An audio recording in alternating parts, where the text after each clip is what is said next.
Mam'ma is my grandmother. She was a loving and caring person, also very funny. The stories she could tell weren't always politically correct, but that made them even more humorous. As I look back on my childhood with my grandmother, I hope I didn't give her too much trouble. Kids aren't perfect. But one day, I do remember I actually tested the limits of her emotional well-being. Growing up in the 70s, I watched a lot of cartoons like Looney Tunes and Tom and Jerry, and those characters always running around doing things to each other.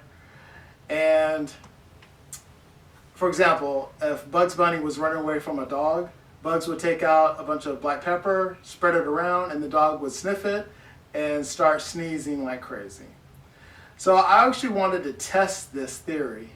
So one day while my grandmother was in the house, I went into the kitchen, got a bunch of black pepper, stuffed it up each nostril, and then of course I started sneezing like crazy. She comes into the room, buddy. I'm sorry, Mam'ma. More recently, Becky, I, and Levi have made a few trips to Arizona. I'm really glad they got to meet and spend some time with my grandmother. When I think of Mam'ma, I think of how much she loved her family and how proud she was to have each one of us.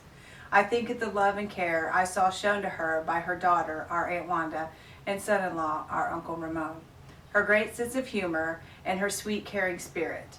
How she always got excited talking to me about the Church of God, and how even though she was born and raised in North Carolina, she did not want me responding to her with a yes ma'am or a no ma'am, because those responses were for old folks. When I think of Mam'ma, I am reminded of the Proverbs 31 woman spoken of in verse 25.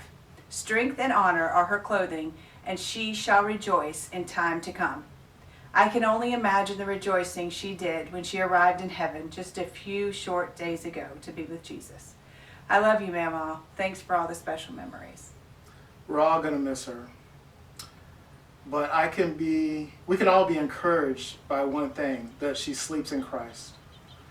And First Thessalonians chapter 4, 13 and 14 says, "But I would not have you to be ignorant, brethren, concerning them which are asleep, that ye sorrow not, even as others which have no hope.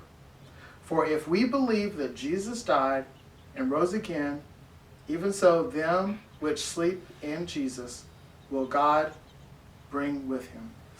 Love you, Mam'ma.